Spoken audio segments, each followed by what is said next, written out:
How's it going, everyone? This episode of Fun Things to Do in GTA 5 is all about street racing. The main theme of Grand Theft Auto has always been driving around as fast as you can, so it makes sense that street racing and just having fun free roaming in your fast vehicles has become one of the most popular pastimes. So in this video I'm going to talk about 3 different types of racing you can do in game, both to just have a little bit of fun as well as progressing through some of the side missions and earning a little bit extra cash. It goes without saying that the character you'll want to use when street racing is Franklin, purely for his special driving ability that allows you to slow down time and perform those high speed manoeuvres. Franklin's home is also near all the crucial amenities of Los Santos Customs, the first street racing mission you'll need to embark on, as well as the local garage to store your vehicles.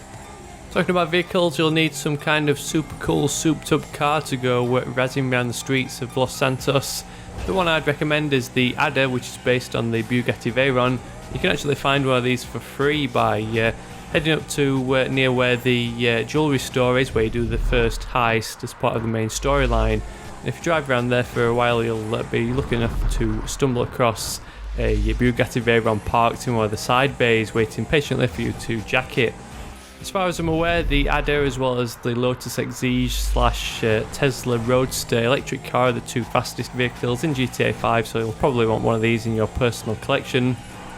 In order to get the most out of your vehicles, you'll want to purchase or at least visit a couple of properties. The first one is Los Santos Customs, which is going to allow you to tune up and increase your vehicle's performance as well as customise it to your own preference.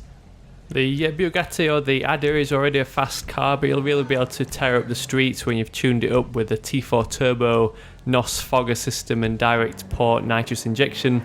Then another property you'll want to look into purchasing is a garage to store your custom vehicles. You do have the option of storing them at your own safe house, but I think the safest way to keep hold of your vehicles is to actually purchase a proper garage so you don't lose your vehicles between games. The Grove Street garage is probably the closest to Franklin, and it's about $30,000 in which you can store all your custom rides.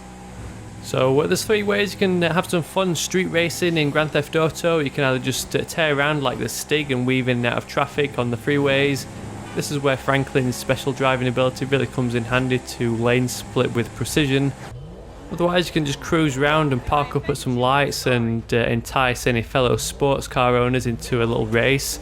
Just hold down the A button on Xbox, then rev your engine to grab their attention, and sometimes they'll take the bait and you end up with a little race on your hands weaving in and out of traffic. But if you really want to take your street racing to the next level and progress through one of the side missions, you'll want to find the character Howard, one of the strangers and freaks near Franklin, and he'll invite you to your first street race. From then on it unlocks the street racing icons and you can visit any of these races anytime during the night. So just to finish off this little guide to street racing in Grand Theft Auto 5, here's a couple of cheats that you might want to employ. If you don't want to spend your hard-earned cash on any cars from the internet, or if you don't come across any that take your fancy that you can boost, then you might want to use the cheats to spawn a sports car. The 2 cheats of Spawn Rapid GT and Spawn Comet allow you to drive around in the equivalent to the Porsche 911 and the Aston Martin Vanquish. But otherwise, just cruising around the posh areas of town usually results in some nice vehicles coming across your path. So let me know down in the comments what custom vehicles you've got in your own virtual garage. Hopefully this little guide gives you some ideas on how you can have some fun street racing and tearing up the roads of Los Santos in Grand Theft Auto 5. Stay tuned for more fun things to do in GTA 5. Otherwise, thanks for watching. I'll catch you all later.